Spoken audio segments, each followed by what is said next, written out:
이렇게 구하고 있습니다. 그래서 믿음을 더하는 법, 오늘 내용에 전할 핵심 내용인데, 우리가 이 세상에 살아가면서 한 사람도 거의 예외 없이 모든 염려나 근심이나 걱정 또는 두려워하는 일, 이런 것들을 많이 안고 겪으며 살아가고 있습니다. 또 그런 것들이 없으면 좋겠지만 그걸 피하기도 쉽지 않아요.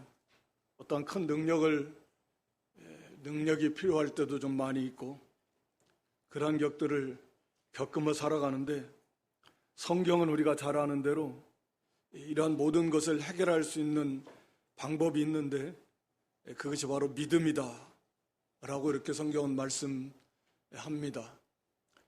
그러니까 잘 아는 대로 마태 6장 30절 말씀에 보면, 먹을까, 무엇을 먹을까, 무엇을 입을까, 어떻게 먹고 살까, 이렇게 염려하고 걱정하는 사람들을 향해서 이 들에 있는 백합화 또는 공중에 나는 새를 하나님이 다 먹이시고 입히시고 기르신데 하물며 너일까 보냐 하면서 뭐라고 하셨어요? 믿음이 적은 자들아.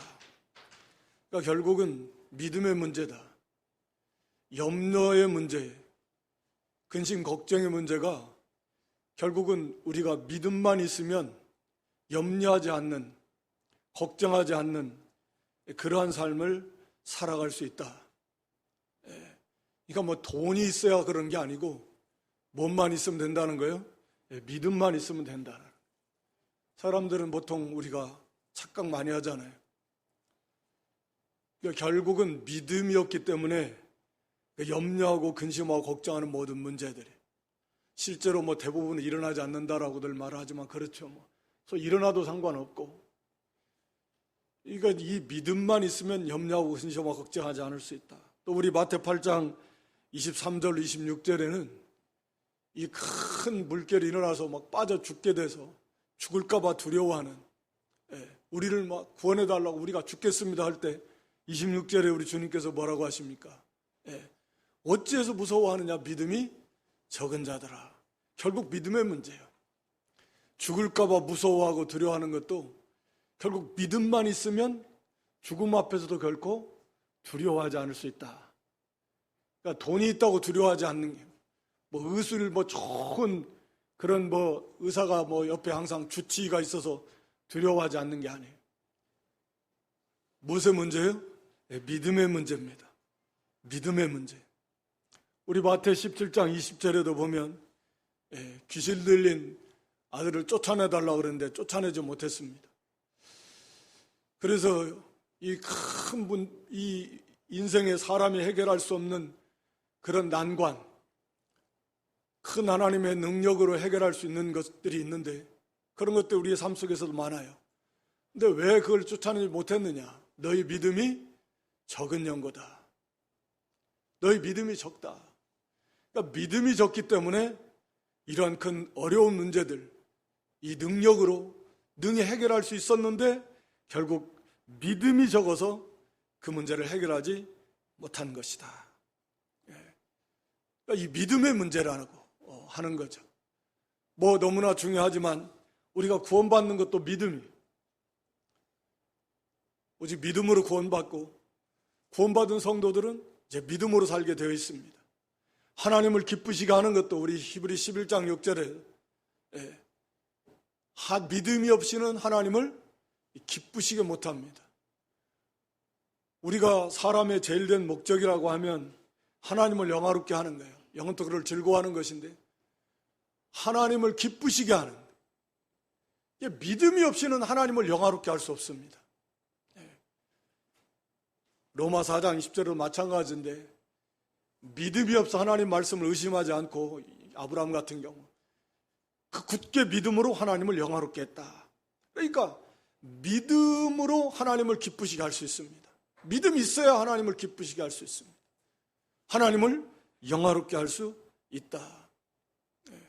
세상은 늘 우리를 삼키려고 합니다. 우리를 유혹합니다. 우리를 위협합니다. 넘어뜨리려고 합니다. 이 모든 세상을 이길 수 있는 것이 뭐예요? 믿음입니다. 우리 요한일서 5장 4절에 세상을 이김은 이것이니 뭐예요? 믿음이다. 믿음으로 세상을 이깁니다. 다른 것으로 이기는 것이 아닙니다. 그러니까 이 믿음은 만능이에요. 왜? 하나님이 만능의 하나님이시니까. 그러니까 이것이 없고 저것이 없고 그런 것이 문제가 아니라 가장 핵심인 것이 뭐냐면 이 믿음의 문제다. 믿음만 있으면 염려, 근심의, 걱정의 문제도 해결할 수 있어요. 두려움의 문제도 죽음 앞에서 이거 다 두려워하지 않을 수 있습니다. 우리 앞에 사람이 해결할 수 없는 큰 난관도 믿음이 있으면 넉넉하게 해결할 수 있습니다. 우리를 삼키려고 하는 이 세상을 이기는 것이 다른 것이 아니라 바로 믿음이다. 믿음. 이 믿음만 있으면 이 세상을 우리가 넉넉하게 이겨 나갈 수 있다. 그래서 이 보배로운 믿음이요, 말로도 할 수 없이 사도 베드로는 보배로운 믿음이다. 가장 보배로운 게 믿음이다. 왜? 믿음이라고 하는 이 그릇을 통해서 우리가 구원을 받았. 그래, 이 로마서 1장 17절에 보면 우리가 믿음으로, 오직 의인은 믿음으로 말미암아 살리라. 그러니까 이 복음에 하나님의 의가 나타나서 믿음으로, 복음을 믿음으로 의롭다함을 받고 이제 믿음에 이르게 하는데, 어떻게 해서 믿음으로 믿음에 이르게 되느냐? 다시 말하면 믿음으로 시작해서 믿음의 세계로 점점점 나아갈 수 있느냐? 그것은 의인은 성경에 기록한 대로 오직 의인은 믿음으로 말미암아 살리라고 기록했기 때문이다. 즉 우리가 의롭다함을 받는 거, 구원받는 거 믿음으로, 예수 그리스도를, 복음을 믿음으로 의롭다함을 받고, 그렇게 의인된, 의롭다함을 받은 하나님 백성들은 오직 뭘로 살아요? 믿음으로 산다. 이게 성도의 특징이라고 성경은 말하고 있다라는. 그러니까 성도의 특징은 믿음으로 사는 사람들이에요. 하나님을 믿고 예수 그리스도를 믿고, 구체적으로 말하면 하나님의 말씀을 믿고 예수님의 말씀을 믿어요. 우리가 하나님을 믿지만 어떻게 믿을 겁니까? 어떤 하나님을 믿을 것이고, 또 하나님을 믿는다라는 것은 구체적으로 무엇인가? 말씀을 믿는 거예요. 말씀을 통해서 나타난 하나님의 어떤 분이심을 그대로 믿고, 그 말씀 속에 나타난 하나님의 명령, 하나님의 계획, 하나님의 약속을 믿는 거예요. 그러니까 하나님의 말씀을 믿는 것이고 예수 그리스도의 말씀을 믿는 것입니다. 그게 구체적으로 하나님을 믿고 예수를 믿는다라는 표현이에요. 그래서 우리 성도의 특징은 믿음으로 살아요. 앞서 말씀드린 대로 세상을 이기는 것도 믿음입니다. 돈으로도 힘으로도 능으로도 해결할 수 없는 모든 염려, 근심, 걱정의 문제, 죽음의 문제도 믿음으로 해결합니다. 인간의 모든 지혜와 능력을 다 쏟아도 안 되는 문제들도 믿음으로 해결합니다. 오직 하나님을 기쁘시게 하는 것도 믿음입니다. 그러니까 이 믿음이야말로 가장 중요한 것이죠. 믿음이 없어서 하나님을 진노케 해드리고 책망받고, 너희 어찌하여 이렇게 믿음이 없느냐? 믿음이 없는 것을 책망하셨다 그랬어. 그래서 오늘 여기 본문에 사도들의 심정도 똑같을 것 같아요. 우리의 심정. 그래서 우리에게 좀 믿음 좀 더 하소서. 자기들이 너무 믿음이 없는 것 같아요. 예수님 말씀을 듣고 보니까. 너무 믿음이 없어요. 그래서 이렇게 우리의 믿음 좀 더 하소서. 믿음의 문제다. 먼저 예수님께서 거기 1절로 4절에 형제를 실족해 하지 말라라고 하는 그러한 말씀을 주십니다. 예수께서 제자들에게 이르시되 실족해 하는 것이 없을 수는 없다, 이 세상이. 또 우리의 연약함으로 인해서 아직 완전하게 된 존재들이 아니까 우리의 연약함으로 인해서 없으면 좋겠지만 현실적으로 이 세상에서는 실족해 하는 일이 있다. 그러나 거기에는 반드시 화가 있다. 하나님의 심판이 따른다. 실족해 한다라는 것은 넘어지게 한다. 덫에 걸리게 한다. 그런 의미입니다. 그러니까 한마디로 말하면 형제가 믿음 생활 잘 하는데 믿음 생활 잘하지 못하도록 근심거리가 된다든지 상처를 준다든지 아니면 심지어 교회를 떠나게 한다든지 뭐 미혹된 잘못된 사상을 전파해가지고 그런 경우도 있고, 관계 속에서 형제를 상처를 줘서 그저 믿는 일 열심히 내던 사람이 시름시름 앓듯이 그렇게 믿음 생활 잘 못하게 하게 하는, 이게 넘어지게 실족해 하는 거예요. 그렇게 하지 말라는 거예요. 그렇게 할 바에는 거기 2절에 제가 이 작은 자주, 교회 안에 아무리 약한 자 또는 어린아이, 믿음이 없는 사람, 아무리 세상적으로 별 볼 일 없이 보이는 그런 사람이라고 할지라도 그 한 사람, 이 작은 자 속에 다 포함이 되는 건데, 그 한 사람 넘어지게 한다면, 실족해 한다면, 그렇게 할 바에야는 차라리 여기 큰 연자맷돌을 자기 목에다 매달고 바다에 던져서서 죽는 것이 차라리 더 낫지, 그 형제 한 사람을 넘어뜨리게 하는 죄는 그거보다 훨씬 더 큰 하나님의 진노의 심판을 받을 것이다 라고 이렇게 말씀합니다. 그러니까 얼마나 이게 무서운 일입니까? 나 형제 넘어지게 하는 그런 죄 짓지 마. 그럴 바에는 뭐라고요? 차라리 큰 맷돌을 목에다 달고 바다에 빠져 죽는 게 훨씬 더 나아. 그보다 훨씬 더 무서운 죄다. 그러니까 이런 죄를 지면 되겠습니까? 안 되겠습니까? 정말 안 되잖아요. 아니, 맷돌을 목에다 달고 바다에 빠지는 것이 더 낫다라니. 그러면 도대체 형제 한 사람을 실족하는 죄가 얼마나 무섭다라는 거예요. 얼마나 크다라는 거예요. 우리가 누가복음 9장 48절에 보면 이건 다 연합되어 있어요. 이 작은 아이, 어린아이 하나라도 영접하면 나를 영접하고, 나를 영접하면 하나님 영접하는, 성도 한 사람은 그가 아무리 작은 자, 약한 자, 별 볼 일 없는 사람일 것 같아도 예수님과 연합되어 있고, 그 형제를 넘어뜨리는 거, 막 예수님을 넘어뜨리려고 하는 것 같고, 하나님, 이건 하나님을 대적하는 거예요. 예수님이 피로 값주고 사신 그 보배로운 성도를 넘어뜨려? 실족해? 심지어는 교회를 떠나게 만들어? 이건 있을 수 없다. 그런 죄를 저지를 바에는 차라리 이 맷돌 목에 달고 깊은 바다에 빠져 죽어라. 그것이 훨씬 더 낫다. 그만큼 이게 무서운 죄다. 그러니까 제자들이 이러한 죄는 결단코 지으면 안 되는, 그러니까 이 믿음을 더해서서 말씀 속에 이러한 죄를 지으면 안 되겠거든. 이러한 죄 짓지 않도록 우리의 믿음이 너무 부족하네. 덜 만들어졌다. 그래서 믿음을 좀 더해달라고 이렇게 주님께 구하고 있는 것입니다. 저 여러분도 마찬가지입니다. 이 죄의 심각성을 너무 몰라요. 그래서 교회 안에 막 말의 화살들이 오고 갑니다. 말로 전쟁을 해요. 막 칼로 주고받고 화살을 쏘아대고. 이게 얼마나 무서운 죄인지를 몰라서 그래요. 그래서 우리에게도 믿음을 더하소서, 믿음이 자라나 결단코 이런 죄를 범하지 않아야 되고, 혹시 이러한 죄를 범했다고 하면 즉시 회개하라. 여기 3절에 너희는 스스로 조심하라. 이런 죄를 짓지 않도록 조심하라. 그리고 만일 그런 죄를 지었으면 형제가 죄를 범하면 경계하고 회개하거든 용서하라. 죄를 범하면 경계하라는 건 책망하라. 사랑 가지고 책망해서 그 죄를 깨닫도록.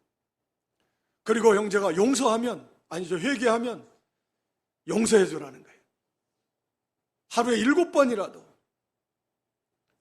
그 마태 18장에는 70번씩 7번이라도. 칠수는 만수입니다. 그러니까 완전수예요. 문자적으로 7번이 아니라 아무리 많이 자기가 잘못했다고 회개를 하면, 용서를 구하면 그 말입니다. 그러니까 이것도 믿음이, 첫째는 형제를 실족게 안 해야 되고, 만에 하나 실족게 했을 때는, 상처를 줬을 때는 즉시 회개하고 형제에게 용서를 구하고. 그게 믿음 없이는 안 돼. 그러면 용서해 줘야 된다는 거예요. 용서라는 말의 문자적인 의미는 하여튼 멀리 떠난다. 이 단어가 때로는 이혼한다, 때로는 빚을 완전히 탕감한다 라는 의미로 번역되어서 쓰이기도 합니다. 그러니까 이 용서한다라는 말은 완전히 아예 그것을 잊어버려요. 생각 자체를 머릿속에서 지워버려요. 다시 끄집어내는 게 아니라 완전히 다 잊고 다시 생각하지 않는 용서하는 것입니다. 근데 그것도 쉽지가 않아요. 한 번도 아니고 7번 나를 놀리는 거야? 2번, 3번, 4번, 6, 7, 10, 20. 한두 번이면 내가 말도 안 하는데 이게 나를 무시하는 거야, 놀리는 거야, 뭐야? 그게 아니라 몇십 번이 됐든 400번, 아무리 많이 죄를 범하고 잘못했다고 하면 용서해 줘라. 만약에 용서하지 않는다?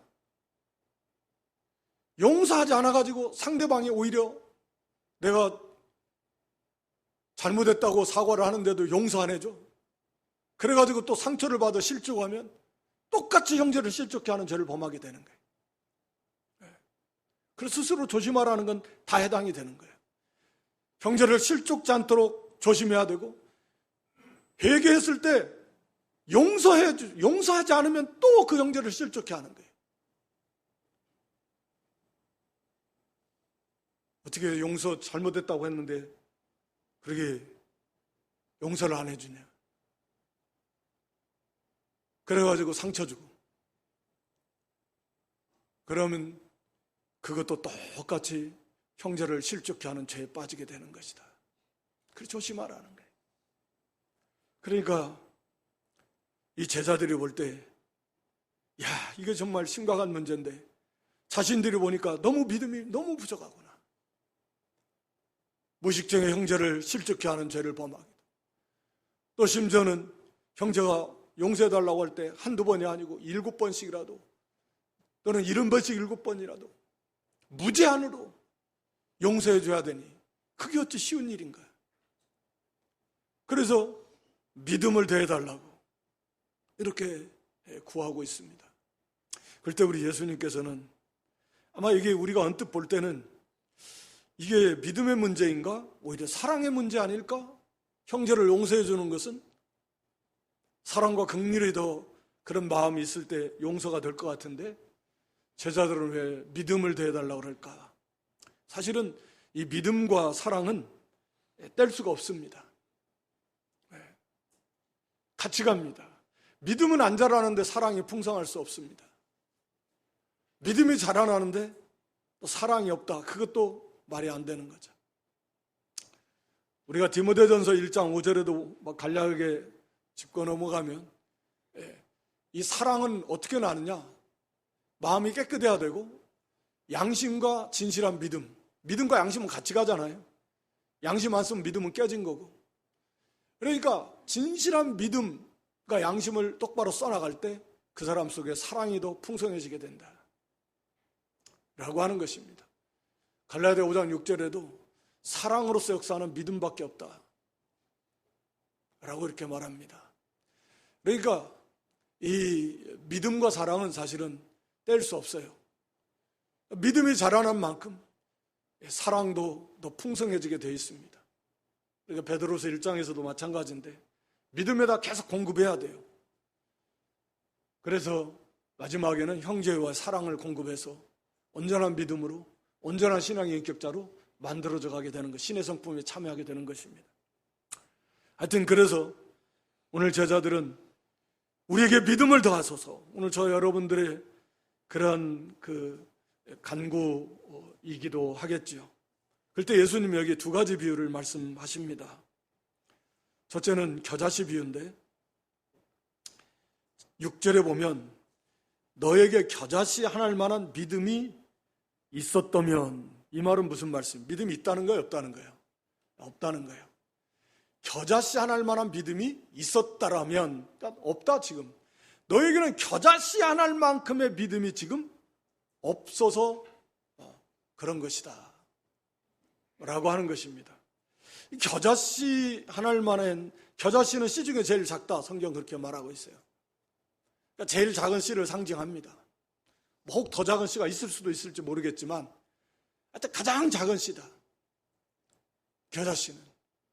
근데 그런 정도의 눈에 잘 침침한 분은 잘 보이지도 않을 만큼 작은데, 겨자씨가 그렇게 작은 겨자씨만큼의 믿음도 없다라고 제자들을 예수님께서 이렇게 평가하시는 것입니다. 그러면 이게 믿음이 아예 없다는 말인가? 물론 그건 아니겠죠.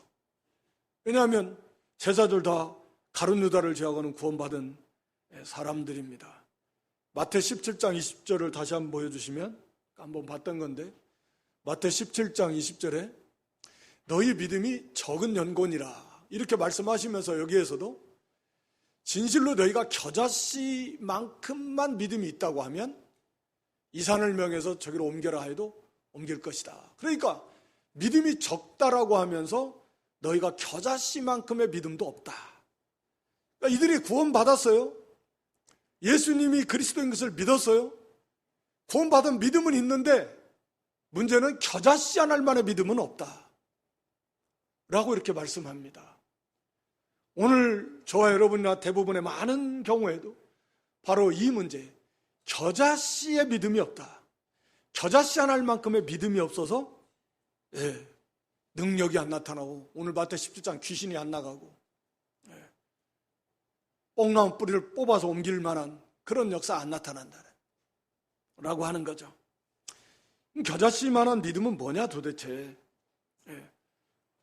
우리가 알듯이 이 씨에는 뭐가 있습니까? 아무리 작아도 그 속에 생명이 있습니다. 생명이 있다. 그래서 이 생명에서 우리가 알듯이 거기서 싹이 납니다. 하나님 나라 비유를 말씀하시면서 마가복음 4장 26절로 28절에 보면, 마가복음 4장 하나님 나라는 다 이와 같다 라고 이렇게 말씀합니다. 그래서 땅에 씨를 뿌리는데 밤낮 자고 깨고 하는 중에 씨가 자라되, 어떻게 우리는 잘 모르지만 보니까 뭘로 하냐면 싹이 난다. 처음에는 싹이 나고 그 다음에 이삭이고 이삭에 충실한 곡식이다. 그러니까 씨를 뿌려가지고 씨에서 이게 나온다 그 말입니다. 그러면 씨가 어떻게 해야 나오는가? 우리 요한복음 12장 24절로 25절이죠. 요한복음 12장 24절에 진실로 한 알의 밀이 어떻게 해야 돼요? 죽어야 됩니다. 썩어야 돼요. 썩으면 열매를 많이 맺어요. 25절에 만약에 썩지 아니하면 안 맺는데, 그걸 뭐라고 합니까? 자기 생명을 사랑하는 자는 잃어버릴 것이고 자기 생명을 미워하는 자는 영생을 보존하리라. 그러니까 이 씨가 썩어야 우리가 이제 부활장인 고린도전서 15장에서도 그 부활의 원리를 설명하면서 사도 바울이 말하고 있는데, 이 씨가 썩어야 거기서 새 생명이 나온다, 싹이 나와요. 열매가 맺힙니다. 씨가 안 썩고 있으면 거기에서 싹이 안 나온다. 썩어야 돼. 땅에 들어가 썩어라. 썩어져야 돼. 처음에는 완전히 다 썩는 건 아니겠지만 썩어서 거기에서 이제 싹이 나오고 줄기가 나오고 잎이 나오고 꽃이 피고 그러다가 열매를 맺고 그렇게 되는 거예요. 결국은 다 없어져요. 그게 원리다. 그러면 썩는다라는 게 뭐예요? 아까 요한복음 10장 25절에 뭐라고 그랬어요? 자기 생명을 미워하는, 자기를 미워한다. 예수님 자신이 십자가 지실 걸 말씀하시면서 이 주신 말씀인데, 자기 생명을 미워하기까지 하나님의 말씀을 순종하는 거예요. 이게 겨자씨 믿음입니다. 자기를 부인하는 거죠. 자기 생명을 미워한다는 건 덜 사랑한다라는, 무엇보다 하나님 말씀보다, 하나님보다, 예수님보다, 그분의 말씀을 순종하는 것보다 내 생명을 귀하게 여기지 않습니다. 바울의 고백처럼 그게 겨자씨의 믿음이다. 왜 우리가 순종이 없는가? 자기가, 자기 생각, 자기를 위하는 마음, 자기가 크기 때문에, 썩어지지 않기 때문에, 자기 생명까지라도 미워해야 되는데, 그래야 썩어져서 거기서 생명이 나와서 열매를 맺어 나가는데, 이게 안 되는 거예요. 그냥 그대로 있어. 그냥 생명은 있는데 썩지를 않아요. 구원은 받았는데 이 썩지를 않아요. 그래서 열매를 못 맺어요. 그래서 이 겨자씨 안 할 만한 믿음이 있었더라면, 지금은 없는데 그런 믿음이 있다면, 자기를 부인하고 자기 생명까지라도 더 덜 사랑하면서 말씀을 순종하는 믿음이 있었더라면 거기에 큰 역사가 나타난다. 뽕나무 뿌리가 뭐 뽑혀서 던지라 해도 그런 역사가 이런 진실한 믿음의 순종 가운데는 나타나게 되어 있다 라고 하는 것입니다. 그러면서 이어서 두 번째 비유를 주시는데, 무익한 종의 비유예요. 7절에 이 무익한 종의 비유는 제가 볼 때는 이 겨자씨 믿음을 설명해 주는 거예요.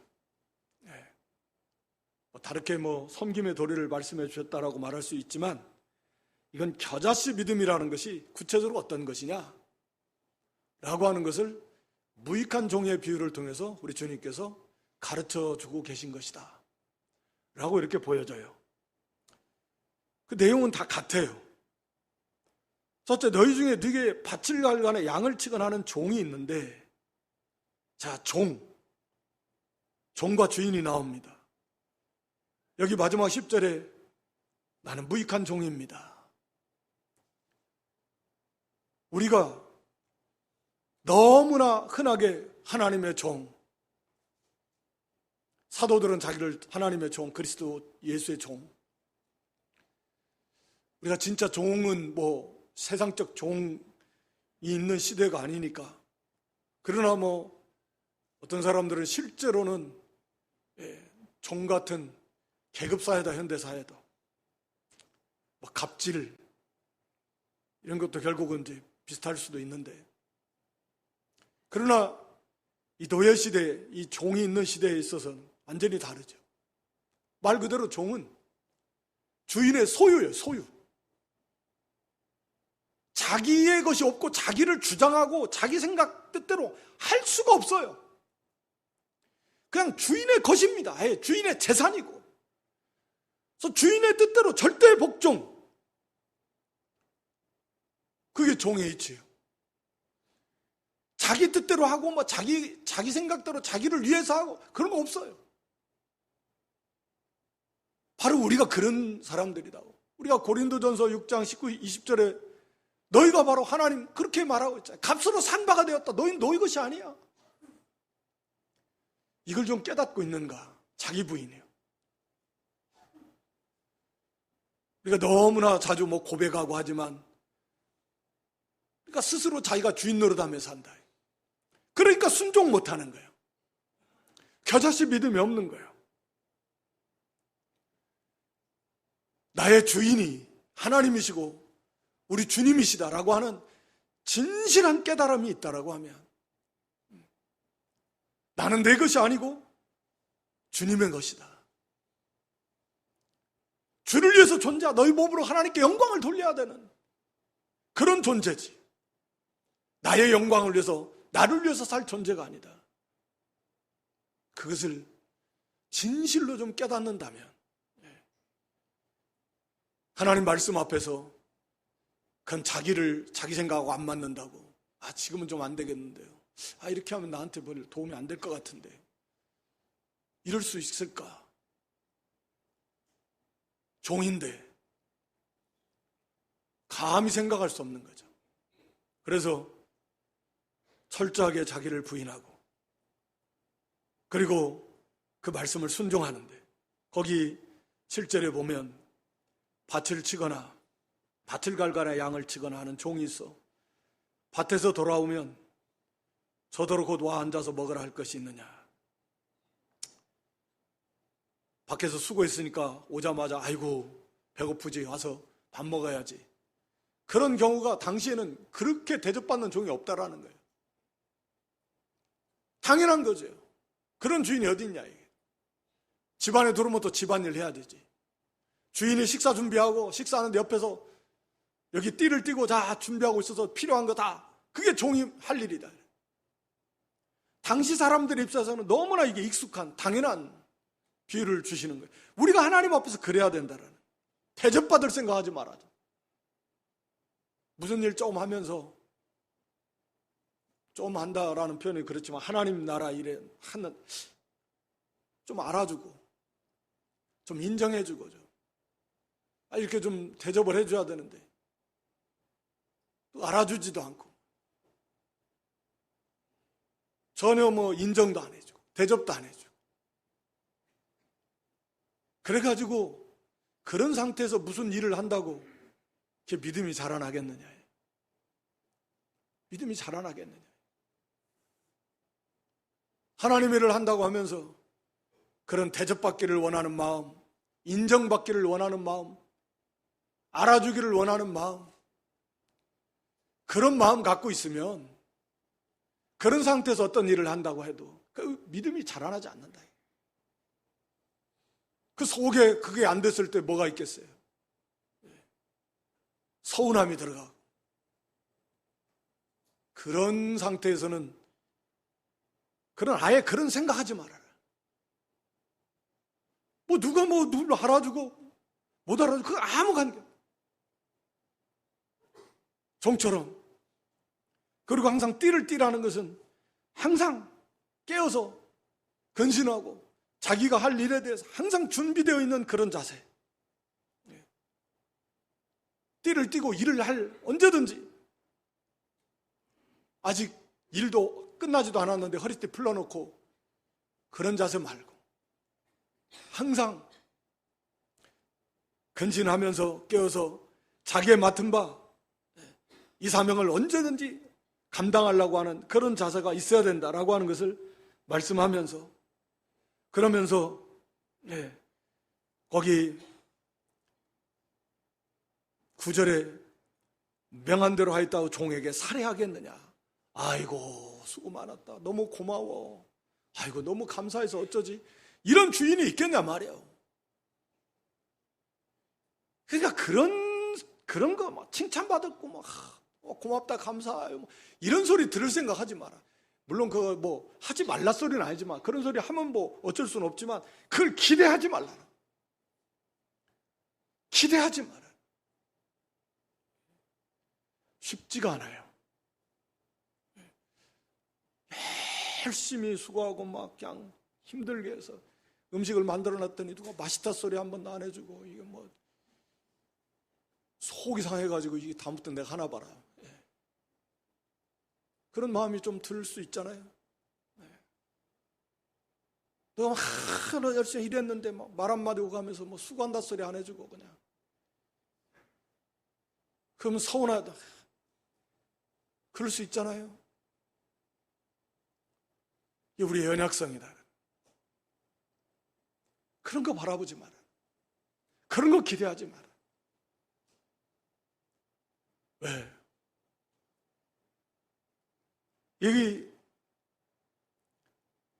10절에 명령받은 것을 다 행한 후에 이르기를 우리는 무익한 종이라 우리의 하여야 할 일을 한 것뿐이라 할지니라. 무익한 종이라는 말은 가치 없는, 쓸모없는, 그러니까 무익한 종은 종의 가치가 없다. 다른 말로 말하면 나는 종의 자격이 없습니다. 저는 무익한 종입니다. 나 같은 것은 종으로 쓰임받을 만한 그런 자격도 없는 사람인데 나 같은 것을 종으로 삼아주셔서, 이런 말이에요. 그 속에 뭐가 나오겠어요? 너무 감사합니다. 너무 감격스럽습니다. 이게 무익한 종이라는 이 고백 속에는 그게 담겨져 있는 거예요. 저는 종으로 도저히 종의 자격이 없는 사람이에요. 근데 나 같은 것을 종으로 삼아주셨으니까 너무 감사해요. 너무 고맙습니다. 그래서 주인을 사랑하고 주인에게 감사하고 감격하면서 어떻게 하겠어요? 막 기쁨으로 하고 감사함을 하고 나 같은 것을 종으로 삼아주다니. 이게 무익한 종의 자세예요. 그래서 자기가 할 일을 다 하는 거예요. 그러니까 주인을 바로 알고 자신을 바로 알면 우리 주인 되신 하나님, 우리 예수님이 어떤 분인가 우리가 다 알 수는 없지만 그 하나님을, 우리 주님을 우리가 좀 생각하고 우리가 그분의 종, 나 같은 것이